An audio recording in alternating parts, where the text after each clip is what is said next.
यदि प्राणनाथ के सिवा कहीं मन प्रियता कर लेगा तो जो अनंत जन्मों से हम भटकते हुए आए हैं वो भटकन नहीं मिटेगी। माया की ऐसी मलिनता है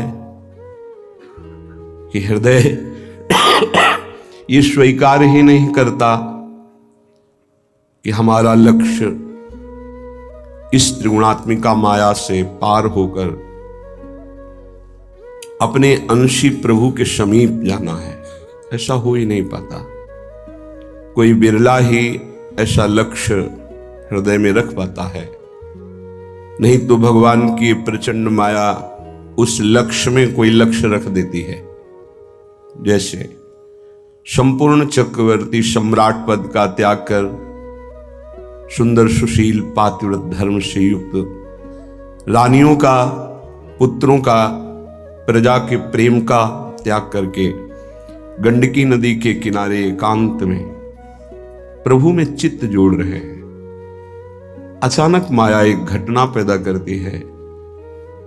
उस नवजात शिशु को, हिरण के बच्चे को पानी में बहते देखकर दयालु भरत जी उठा लेते हैं, उसका पोषण करते हैं। ये समझ में ही नहीं आता कि माया की कब चाल कहां से कैसे हमारे चित्त का अपहरण कर ले। उस मृग के बच्चे में इतनी ममता हो जाती है, भगवान का विस्मरण हो जाता है। कहां है मृग वो, कहीं कोई उससे क्षति न पहुंचा दे। गोद में लिए अपने कांधे पे रखे हरी हरी घास तोड़कर उसको पवाना, उसको आलिंगन करना, हृदय से लगाना। मानो जो गृहस्थी का राग त्याग करके वीतराग बने थे, जो वीतराग होने में हृदय की दाह थी, वो हिरण के बच्चे से मिट रहे हैं। यही दाह भगवत प्राप्ति कराती है। ये कोई बिरला समझ पाता है। नहीं, उस दाह को मिटाने के लिए वो कुछ न कुछ, और जहां वो मिटी तो वो खुद मिट जाता है, उसकी साधना मिट जाती है। ये सूक्ष्म विषय है, ये अनुभवगम्य विषय है। जब कोई उपासक भगवत मार्ग में चलता है तो उसके हृदय में आग पैदा होती है। वो हर विषय को सहता है, हृदय जलता है।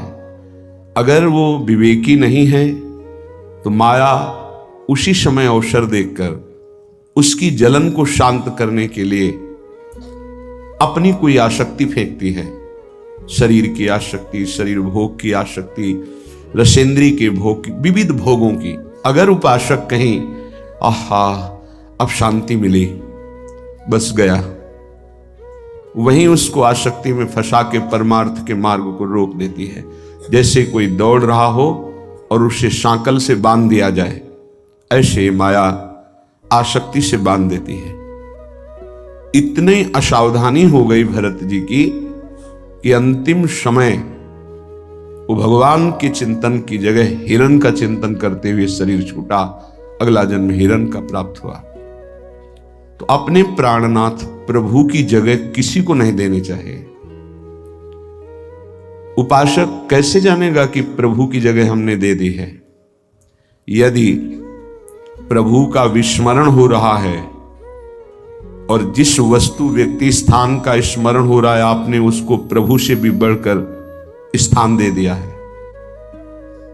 यह हृदय के चिंतन की बात करते हैं। अंतर्मुख होकर देखिएगा, यह बहिर्मुख बात नहीं है, अंतर्मुख बात है। यदि प्रभु के नाम रूप लीला धाम से हटाकर कोई रूप, कोई नाम, कोई वस्तु, कोई व्यक्ति, कोई स्थान आपके चित्त पर अधिकार कर रहा है तो सावधान, वो भगवान की माया आपको भुलावे में डालकर आराध्य देव से विमुख कर रही है। अपने इष्ट देव की जगह कभी किसी भी वस्तु, व्यक्ति, स्थान, पद, प्रतिष्ठा, लोक, लोकांतर क्यों नहीं देनी चाहिए। नहीं तो उपासक हाथ मलता रह जाएगा, परमार्थ अवरुद्ध हो जाएगा। परमार्थ बड़ा सूक्ष्म है। परमार्थ में चलने वाले उपासक को बहुत सावधानी की जरूरत है, क्योंकि चित्त द्रवित हो जाता है। द्रवित चित्त में जो भी संस्कार डालोगे बहुत जोर के होते हैं। जैसे मोम को पिघला दिया जाए फिर उसमें जो छाप लगाई जाए वो बहुत जोर की लग जाएगी। चढ़ के मैन तुरंग पर चलिबो पावक माही, प्रेम पंथ अति कठिन है सबको निबहत नाही। जैसे मोम के घोड़े पर बैठकर आग से निकलना हो तो कैसा खतरनाक खेल है, ऐसे द्रवित हृदय से विषयों को पार करना है। कोई भी आकर्षण, कोई भी व्यक्ति, वस्तु, स्थान अपना अधिकार बना सकता है हृदय में, क्योंकि द्रवित हृदय, एक बार छाप लग गई तो द्रवित हृदय की छाप को मिटाना बहुत कठिन होता है। इसीलिए उपासक को जब वो असावधान होकर विषय में फंस जाता है तो बहुत ही आसक्त चित्त पाया जाता है, क्योंकि वो निर्मल द्रवित हृदय का सीधे हृदय से प्यार करता है, वस्तु से, व्यक्ति से, स्थान से। नहीं तो हिरन कोई प्यार की वस्तु जिस प्रेम के कारण अपनी रानियों का, पुत्रों का, राज्य का, समाज का त्याग कर दिया, उस प्रेम के आगे हिरन क्या चीज था। पर द्रवित हृदय, छाप लग गई, अगला जन्म हिरन का हुआ। द्रवित हृदय उपासक का होने लगता है। मलिन हृदय की छाप तो मिटाई जा सकती है, यह सूक्ष्म विषय है। विषयों में खेल रहा है, कोई भगवान से मतलब नहीं, तो जब जगेगा तो उसका हृदय साफ किया जा सकता है। जब ज्ञान होगा, उसको सत्संग मिलेगा तो सुधार बड़ी तीव्रता से हो जाएगा, यदि कुसंग ना हो तो। लेकिन यदि उपासक का हृदय आसक्त हो जाए तो बहुत ही उसमें विचित्रता पाई जाती है। जैसे द्रवित हृदय किसी रूप में फंस जाए, शरीर में फंस जाए, वस्तु में फंस जाए, उसकी एक विलक्षणता होगी उपासक की। जैसे वो प्रभु की तरफ चला था वैसे ही विषयों में अनन्य होकर के चलने लगेगा। द्रवित हृदय बिल्वमंगल जी चिंतामणि में अत्यंत आसक्त, हटे, प्रभु में मन को लगाने की चेष्टा की, लगा, फिर वैसी एक नववधु को, फिर वैसी नवीन आसक्ति, अर्थात वो अभी हृदय से छाप मिटी नहीं थी। इसीलिए उन महापुरुष ने अपनी दोनों आंखों को ही विदा कर दिया। मेरे नाथ से तू फिर मुझे विमुख किया, अब संसार को देखूंगा ही नहीं। दोनों आंखें खोल ली। द्रवित हृदय अत्यंत आसक्ति, ये विषयी पुरुष नहीं कर सकते ऐसी आसक्ति, वो विषय में भी ऐसी आसक्ति नहीं कर सकते जैसी उपासक आसक्ति करेगा। इसलिए बहुत सावधान, उपासना के मार्ग में अपने आराध्य देव की जगह किसी को नहीं देनी चाहिए। उनकी जगह कोई है ही नहीं, समान ही नहीं, तो बढ़कर क्या है। पर सही मानिए हम अपने आराध्य देव से बढ़कर किसी को स्थान दे देते हैं, वो चाहे कोई शरीर हो, वस्तु हो, स्थान हो, कुछ भी हो। इसका परिचय यही कि अपने आराध्य देव के स्मरण का महत्व तो नहीं रहा, स्मरण छूट रहा है, स्मरण छूट गया और तुम राजी हो, तद स्मरणेन परम व्याकुलतेत, इसका मतलब तुमने अपने आराध्य देव से बढ़कर कुछ मान लिया। बड़ी मलिन बुद्धि है, बड़ा मलिन मन है। इष्ट कृपा, गुरुदेव कृपा अवसर आता है मुक्त होने का, इंद्रियों को संयम में कर कर प्रेम समुद्र में डूबने का, पर धिक्कार है ऐसे मन को, ऐसी बुद्धि को जो पुनः मलिन भोगों में फंसा देती है, मलिन संसार के राग में फंसा देती है। विचार करो, कोई भी उपासक जब ग्रह त्याग करता है वास्तविक भगवत लक्ष्य करके, तो कितनी सामर्थ्य उसके हृदय में भगवान देते हैं कि माता के चरणों का राग, पिता के दुलार का राग, परिवार के राग को स्वाहा करके, शरीर के राग को पता नहीं भोजन मिलेगा कि नहीं, व्यवस्था होगी कि नहीं, कोई पीटेगा, अपमान करेगा तो सह लेंगे, हर कष्ट सह लेंगे, पर प्रभु को प्राप्त करेंगे। हृदय का लक्ष्य ये होता है हर उपासक के, जो ग्रह त्यागी होता है, जो वैराग्यवान होता है, जो भगवत मार्ग का निश्चय करने वाला होता है, इतना सुंदर दृढ़ संकल्प करने वाला, फिर किस वस्तु, व्यक्ति, स्थान का महत्व रखता है। किसी का नहीं। तो फिर क्यों आसक्त हो जाता है? बड़ी लंबी लंबी यात्रा करके भगवत मार्ग की, फिर किसी क्षुद्र विषय में विश्राम मानने लगता है, मनोरंजन करने लगता है।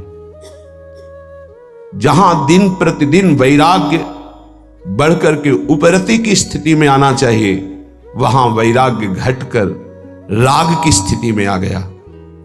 किसी वस्तु, व्यक्ति, स्थान की प्रियता ने अधिकार कर लिया हृदय में। ये भारी विडंबना, माया का प्रबल आकर्षण। बड़े कृपा पात्र हैं, उनके चरणों की वंदना करता हूं। जो उपासक अपने आराध्य देव की जगह किसी को नहीं देते, अपने आराध्य देव के समान किसी को नहीं समझते, अपने आराध्य देव के लिए सर्वस्व त्रिभुवन के पद भोगों का त्याग कर देते हैं। सतरति सतरति सा लोकाम तारयति, वो तर जाते हैं, वो लोगों को तार देते हैं। ऐसे महापुरुष बिरले होते हैं।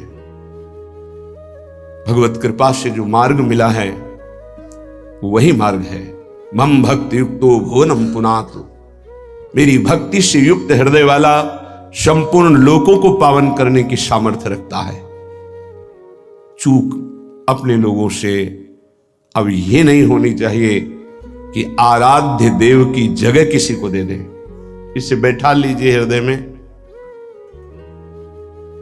हृदय इतना ताला लगा के रखिए सुरक्षित कि हृदय में आराध्य देव की जगह कोई ले ना पावे।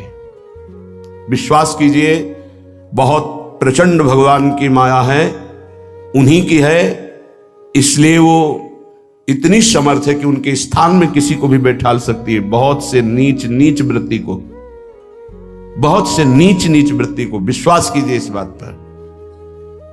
अगर भगवान का आश्रय है तो साधु समागम मिलेगा और आपकी चूक का तत्काल सुधार होगा, तत्काल सुधार होगा। पर यदि अहंकार युक्त साधन रहा है तो लंबे समय तक तुम्हें जलना पड़ेगा। जब तक अहंकार गलित होकर आर्त भाव से पुकारोगे नहीं कि नाथ मुझे बचा लो, तब तक ये माया पछाड़ती रहेगी। ये हम पढ़ी लिखी बात नहीं कह रहे, ये संतों के हृदय की बात कह रहे हैं, ये साधकों के हृदय की बात कह रहे हैं। जो हृदय में चिंतन हुआ उसकी बात कर रहे हैं। अगर हृदय को तन्मय किया जाए तो पूरे विश्व ब्रह्मांड में जितने हृदय हैं, सब हृदय की बात हृदय में आ जाएगी। जैसे ध्रुव जी ने अपनी प्राणवायु बंद की तदात्म भाव से, तो संपूर्ण विश्व की चराचर जीवों की वायु अवरुद्ध हो गई, क्योंकि परमात्मा हृदय में विराजमान है। जो उसको जागृत कर लेता है तदात्म भाव से, जो पूरे विश्व को अनुभव करा सकता है। इसलिए मम भक्ति युक्तो भुवनम पुनातु। उपासक आश्रय से भगवत प्राप्ति होती है। इतना दृढ़ आश्रय, अन्य अवलंबन न हो, अन्य आश्रय न हो। जब तक शरीर का आश्रय रहता है तो देहाभिमान स्फुरित होता है, देहाभिमानी सोचता है कि अगर हम भगवान का आश्रय लिए तो हमारा साधन छूट जाएगा, क्योंकि साधन से देहाभिमान की पुष्टता होती है। मैं करता हूं, अहंकार विमूढ़ात्मा करता हमिति मन्यते। और जब हम आश्रय पर चित्तवृत्ति देते हैं, निरंतर उनका चिंतन, निरंतर सेवन, निरंतर गायन, निरंतर आश्रय, तो अभिमान गलित होता है। यह आंतरिक युक्ति है। अभिमान न रहे तो किसी विकार की ताकत नहीं कि हृदय में प्रवेश कर जाए। भ्रम तभी माया पैदा करती है जब अभिमान होता है। गरुण महाज्ञानी गुण राशि, महान ज्ञानी भगवान के वाहन, जिनके पंखों से सामवेद की ध्वनि निरंतर होती रहती है, उनको भ्रम हो जाना बड़े आश्चर्य की बात है। भगवान के नित्य सेवक, नित्य दास जब हरि विराजमान होते हैं, उनके पंखों से सामवेद की स्तुति होती रहती है। परम पवित्र, उनके हृदय में भ्रम हो जाना, ये श्री भगवान है, जिनको एक निशाचर नागपाश में बांध देता और मैं मुक्त करता हूं, उस समस्त जगत को मुक्त करने वाले प्रभु है? नहीं, कैसे प्रभु हो सकते हैं? इनकी तो दशा में देख रहा हूं, नागपाश में कैसे पीड़ित हो रहे हैं। भ्रम हो गया। क्यों भ्रम हुआ? परम ज्ञानी भगवान शंकर उमा जी से कहते हैं, कीन होश कबहूं अभिमाना, सुख होवन चाह कृपा निधाना। मैंने भगवान की कृपा से जान लिया कि गरुण जैसे महापुरुष को जो भ्रम हो गया, व्याकुलता हो रही है, इनका चिंतन बदल गया, इसका मतलब इन्होंने कहीं अभिमान किया, उसी को खोना चाहते हैं प्रभु, इसीलिए इनको भ्रम हो गया। नहीं तो ये तो महान परम बंदनी भगवान के पार्षद है, इनको भ्रम कैसे हो सकता है? सोचो, इतनी ऊंचाई तक माया अपना दांव चाल चल सकती, तो हम आप क्या चीज हैं? दैन्य होकर के, भगवद आश्रित होकर के, फिर जो नाम जप करना, वाणी गायन करना, परिक्रमा लगाना और जो साधन है, ये कृपा से देखा जाता है। इसमें अहम नहीं होता, मैंने किया, मैं ऐसा नियम लिए हूं, मैं ऐसा संकल्प किए हूं, मैं करता हूं। नहीं, मेरे स्वामी, मेरे आराध्य देव मुझसे नाम जपवा रहे, परिक्रमा लगवा रहे, धाम वास करवा रहे, किंचन मात्र अहम नहीं। जब अपने में गुणों का चिंतन हो और दूसरों में कमी का चिंतन हो, तो जान लेना चाहिए पतन का अवसर आ गया है। अब आपको ठोकर लगेगी, गिरना पड़ेगा आपको। सावधान हो जाओ, पुकारो प्रभु से, प्रभु बचा लो, अहंकार आ गया। बहुत घातक, बहुत घातक। अपने में गुण का चिंतन होने लगे, दूसरे में कमी का चिंतन होने लगे, तत्काल अपने आराध्य देव को पुकारो, आश्रयदाता को, नाथ बचा लो, अहंकार आ गया। ये अहंकार का परिचय है। लेकिन हम इतने मंद बुद्धि के हैं कि हम निंदा भी कर लें तो प्रभु से पुकारते रहें, बचा लो। इसका कारण प्रभु का आश्रय नहीं है। जो हम आश्रय आश्रय चिल्लाते हैं, उसको समझिए, प्रभु का आश्रय नहीं है, गुणों का आश्रय है। और जितने भी गुण हैं वो मायाकृत है। गुण मानी संसार और सकल गुण प्रीत बिनु, बहुत धरत सिरभार, श्री हरिवंश कृपा बिना। बिना आचार्य कृपा के, गुरु कृपा के, गुणाभिमान हृदय में होता, उसी का संसार सम्मान करता है। तो बोले प्रीति के बिना सब व्यर्थ है। आश्रय से प्रीति होती, प्रीति से दृढ़ आश्रय होता है। उपासक हृदय में देखता रहे कि जिनके हम आश्रित हैं उससे बढ़कर कोई ना हो, तो पड़े रहोगे तो भगवत प्राप्ति हो जाएगी।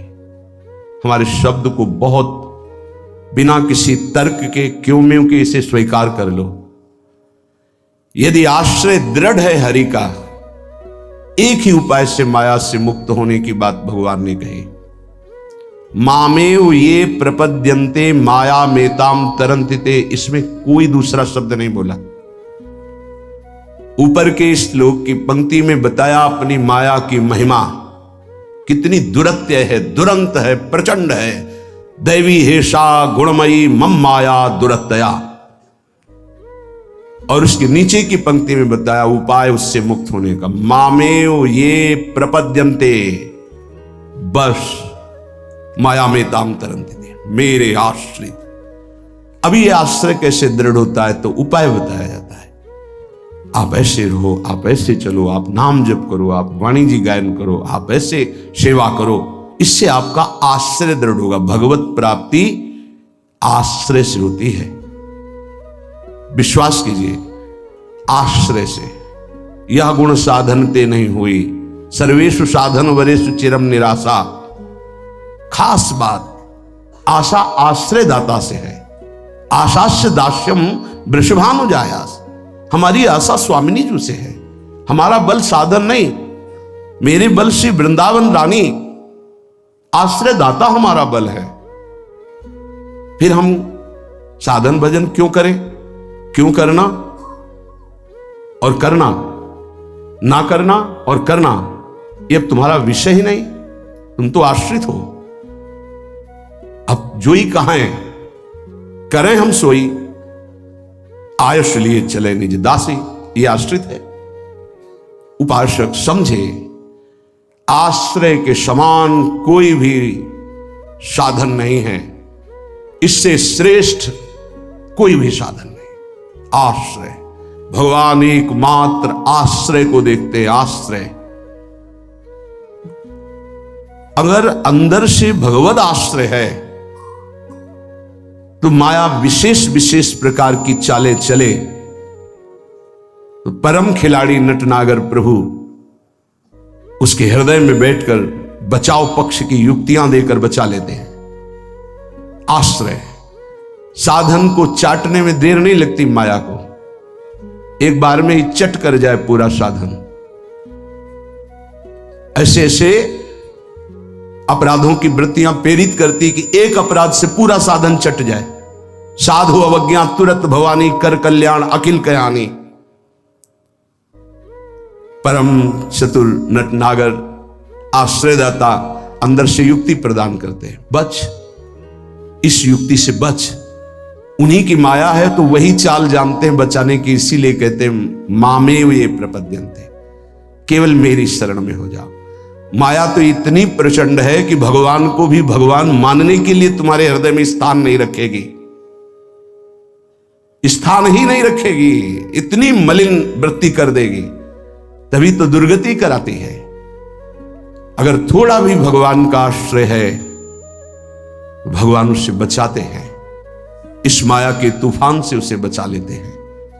हृदय में पुनः वृत्ति, जांच कीजिए इस बात की कि अपने आराध्य देव की जगह कोई वस्तु, व्यक्ति, स्थान तो नहीं ले रहा है, क्योंकि इसी आश्रय से आपको भगवत प्राप्ति होगी। हम प्रार्थना करते हैं इस बात को देख लीजिए, सब साधन एक तरफ, आश्रय एक तरफ। भगवान आश्रय को देखते हैं, वो हृदय से होता है। अगर बाहरी चूक हो रही तो मेरे प्रभु बड़े कृपा निधान हैं। ध्यान दीजिए, राहत ना प्रभु चित चूक किए की, करत सुरत सवार हिए की। हृदय से इसने मेरा आश्रय लिया है, बस। प्रभु का चित्त इस बात से पक्ष में आ जाता है उस उपासक की कि इसने मेरा आश्रय लिया है। राहत न चित्त प्रभु चूक किए की, चूक हो गई, गलती हो गई, प्रभु बिल्कुल क्षमा कर देते हैं उसको, क्योंकि आश्रित है, मेरी दुरंत माया है, जानते हैं, क्षमा कर देते हैं। यदि साधन बल है तो हिसाब आपको देना पड़ेगा। आश्रित हो तो आश्रयदाता संभाल लेंगे। बड़ा सूक्ष्म विषय आश्रय का है, भागवत में इसका वर्णन है। भक्ति का तो ये मूल है, भगवत प्राप्ति का ये सिद्ध स्थान है आश्रय, हृदय में। अवगुण करे समुद्र सम, गणत ना अपनो जान, ना गणत। अगर बड़े अपराध भी बन जाए तो मेरी स्वामिनी जी गणना ही नहीं करती, मानती ही नहीं। क्यों? मेरी चूक है, ये तो मेरे आश्रित है। आश्रित की चूक मेरी चूक, ऐसा हमारे आराध्य देव का स्वभाव है। मेरे शरणागत की चूक मेरी चूक। जय विजय ने रोक दिया, सनकादि ने शाप दिया, प्रभु आए और कहा मेरे सेवकों के द्वारा किया हुआ अपराध मैं क्षमा चाहता हूं। मैं स्वयं मानता हूं कि मेरे द्वारा ही अपराध हुआ, क्योंकि सेवक का अपराध स्वामी का माना जाता है। मानो स्वामी ने ही अपराध किया। हृदय भर आता है प्रभु की इस आश्रयदाता वृत्ति पर। जय विजय से कहा तुम चिंता मत करो, तुम 3 बार अवतार लोगे, हम 4 बार लेंगे। भगवान ने 4 बार अवतार लिया। रावण कुंभकर्ण भगवान राम रूप से अवतरित हुए। हिरणाक्ष हिरण्यकश्यप भगवान नरसिंह वाराह रूप से प्रकट हुए। वाराह रूप से हिरणाक्ष को परमधाम, नरसिंह रूप से हिरण्यकश्यप को शिशुपाल दंतवत श्री कृष्णचंद्र जी के रूप में 4 अवतार लिए। तुम चिंता मत करो। भगवत आश्रय गुरु कृपा का फल है।